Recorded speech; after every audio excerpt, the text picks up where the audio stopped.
Nationalism in India. The sense of collective belonging. Nationalism spread when people begin to believe that they are all part of the same nation when they discovered some unity that binds them together. Nationalism यानी कि राष्ट्रवाद तब फैलना शुरू हुआ जब लोगों को ये लगने लगा, लोगों को ये विश्वास हो गया कि वो एक ही नेशन से बिलोंग करते हैं और कुछ ना कुछ ऐसा कॉमन है उन सब में जो उन सबको बांधे हुए है. The united struggles for independence helped in building the sense of collective belonging. और अंग्रेज़ों के खिलाफ जो यूनाइटेड स्ट्रगल था, जो हमारे नेशनल मूवमेंट्स थे जिन्होंने हमें आज़ादी दिलाने में मदद की, कहीं ना कहीं उन्होंने लोगों को आपस में बांधने का काम भी किया. Additionally, a variety of cultural process also captured the spirit of nationalism. तो सिर्फ मूवमेंट ही नहीं थे जो लोगों को आपस में इकट्ठा कर रहे थे, कुछ ना कुछ कल्चरल प्रोसेस भी थे जिसने लोगों के बीच में नेशनलिज्म की फीलिंग को लाया. The sense of collective belonging came partially through the experience of united struggle, but there was also a variety of cultural process through which nationalism captured people imagination. वो ठीक है कि यूनाइटेड स्ट्रगल से, non cooperation movement से, civil disobedience movement से लोग इकट्ठा हुए, लेकिन कहीं ना कहीं कुछ कल्चरल प्रोसेस भी थे जिन्होंने लोगों के अंदर नेशनलिज्म की फीलिंग को भरा. History and fiction, folklore and songs, popular prints and symbol all played a part in making of nationalism. History and fiction यानी कि हमारा इतिहास और हमारी कहानियाँ, और कुछ ऐसे लोकगीत, लोक कविताएं, लोक कहानियाँ, पॉपुलर प्रिंट्स यानी कि कुछ ऐसी इमेजेस, कुछ ऐसे सिंबल्स, फ्लैग, कुछ ऐसी चीज़ें थी जिन्होंने लोगों के अंदर नेशनलिज्म की फीलिंग को लाया. Nation depicted in images. The identity of nation is most symbolized in a figure or image with which people can identify the nation. यानी कि नेशन को, नेशनलिज्म को पिक्चराइज करने के लिए हमें किसी फिगर की ज़रूरत थी. If we talk about chapter nationalism in Europe, हमने जर्मेनिया और मैरीना के बारे में पढ़ा था. तो उसी तरह से द इमेज ऑफ भारत माता was the pictorial representation of the Motherland. यानी कि इंडिया को प्रेजेंट किया गया भारत माता के रूप में. Vande Mataram, the national song, was written by Bankim Chandra Chattopadhyay in 1817. This was sung during the swadeshi movement in Bengal. Different artist projected their own version of Bharat Mata. यानी कि बंकिम चंद्र चट्टोपाध्याय ने वंदे मातरम, हमारा जो नेशनल सॉन्ग है, वो लिखा, और बंगाल में स्वदेशी मूवमेंट के दौरान लोग उसे बहुत गाया करते थे, और बहुत सारे अलग अलग आर्टिस्ट ने अलग अलग तरीके से भारत माता को की पिक्चर को बनाया. Later it was included in his novel Anand Math and widely sung during the swadeshi movement in Bengal. यानी कि वंदे मातरम को बाद में बंकिम चंद्र चट्टोपाध्याय ने अपने नॉवल आनंद मठ में शामिल कर लिया, और स्वदेशी मूवमेंट के दौरान इसे बहुत ज़्यादा गाया जाता था. Moved by the Swadeshi movement, Abindranath Tagore painted his famous image of Bharat Mata. यानी कि सबसे पहले भारत माता की जो पिक्चर थी, जो फेमस इमेज थी, वो अबिंद्रनाथ टैगोर ने बनाई. In this painting Bharat Mata is portrait as ascetic figure. She is calm, composed, divine and spiritual. तो उन्होंने भारत माता को एक देवी का रूप दिया, एक धार्मिक रूप दिया, जिसमें भारत माता बहुत ही शांत, बहुत ही शीतल और बहुत ही यानी कि देवी की तरह नजर आ रही थी. In subsequent year the image of Bharat Mata acquired many different forms as it circulated in popular print and was printed by different artist. और आने वाले सालों में भारत माता का जो रूप था वो चेंज होता रहा. जैसे कि अलग अलग आर्टिस्ट ने पिक्चर को पेंट किया, तो उन्होंने अपनी अपनी इमेजिनेशन के अकॉर्डिंग भारत माता की पिक्चर के अंदर चेंजेस लाए. Devotion to this mother figure came to be seen as evidence of one nationalism. यानी कि भारत माता के प्रति जो लोगों की भावनाएं थी, उनको हम नेशनलिज्म कह सकते हैं. You can see the picture of Bharat माता. Folklores. Ideas of nationalism also developed through a movement to revive Indian folklore.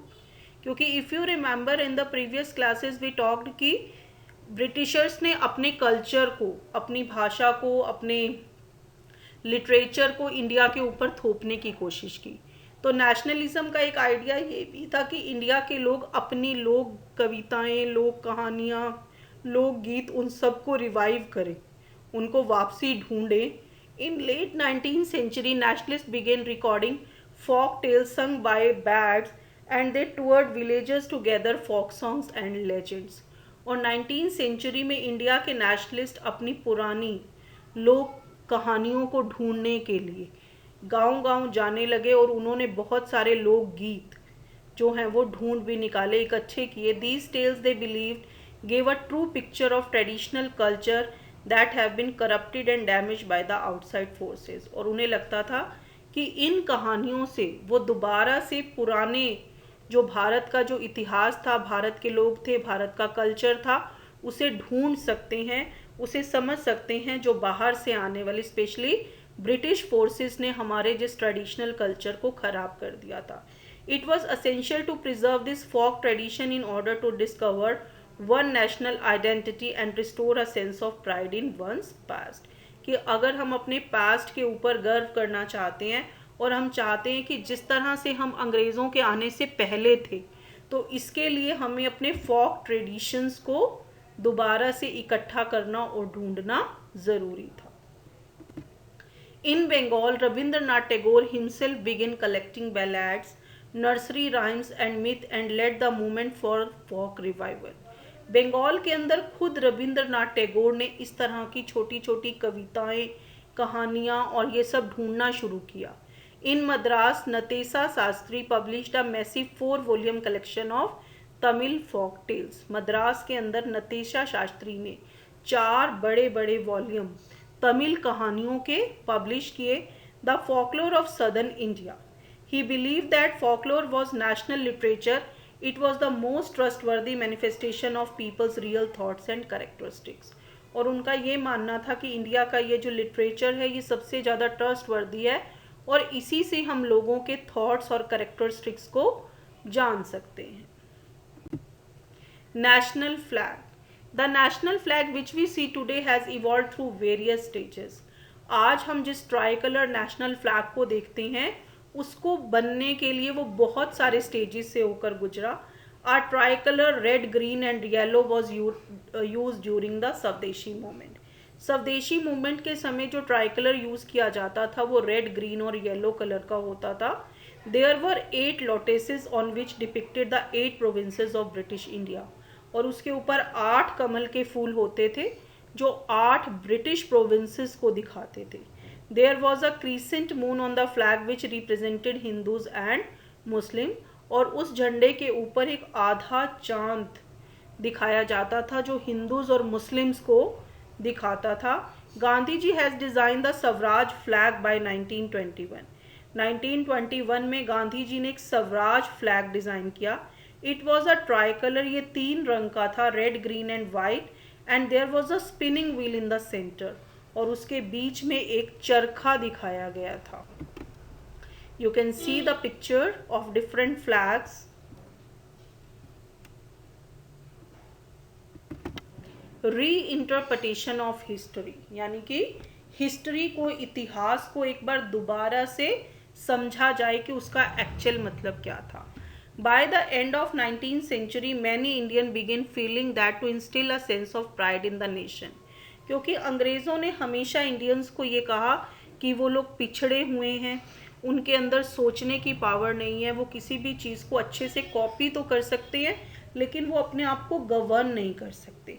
इससे धीरे धीरे इंडियंस का जो है वो कॉन्फिडेंस लूज़ होने लगा और उन्हें लगा कि ब्रिटिशर्स जो हैं वो हमसे ज़्यादा बेहतर है। तो कई इंडियंस को ये लगा कि तब तक इंडियंस जो हैं वो सेल्फ डिपेंडेंट नहीं हो सकते जब तक कि वो उन्हें अपने ऊपर गर्व ना हो कि वो भी कुछ कर सकते हैं। Indian history had to be thought about differently, यानी कि भारत के इतिहास को एक बार दोबारा से सोचने की ज़रूरत है। The British saw Indians as backward and primitive, incapable of governing themselves. तो अंग्रेज़ों ने भारत को हमेशा, इंडियंस को हमेशा बैकवर्ड और पुराने ज़माने का पुराने विचारों का माना कि जो कभी भी अपने आप को गवर्न नहीं कर सकते. In response India began looking into the past to discovers India great achievement. और इसके रिस्पॉन्स में इंडिया ने पास्ट में इंडिया की जो भी ग्रेट अचीवमेंट्स थी उनको ढूंढना शुरू कर दिया. They wrought about the glorious development in ancient time when art and architecture, science and mathematics, religion and culture, law and philosophy, craft and trade had flourished. उन्होंने लिखा कि किस तरह से भारत के अंदर आर्ट और आर्किटेक्चर यानी कि कला और बड़े बड़े भवन निर्माण कला, साइंस और मैथमेटिक्स, धर्म और कल्चर, लॉ और फिलॉसफी, क्राफ्ट और ट्रेड में भारत कितना आगे था. This glorious time in their view was followed by a history of decline when India was colonized. यानी कि जब भारत के ऊपर अंग्रेज़ों का कब्जा हो गया तो धीरे धीरे भारत का ये जो सुनहरा समय था वो ख़त्म हो गया. These nationalist history urged the reader to take pride in India's great achievement in the past and struggle to change the miserable condition of life under the British rule. तो नेशनलिस्ट ने लोगों से कहा, नेशनलिस्ट लीडर्स ने कहा कि आप ये देखिए कि अगर पास्ट में इंडिया इतना ग्रेट हो सकता है तो अब क्यों नहीं हो सकता कि अगर ये अंग्रेज भारत से चले जाएं तो दोबारा से भारत उन सब फील्ड्स के अंदर आगे जा सकता है. These efforts to unify people were not without problems. लेकिन लोगों को इकट्ठा करना कोई आसान बात नहीं था.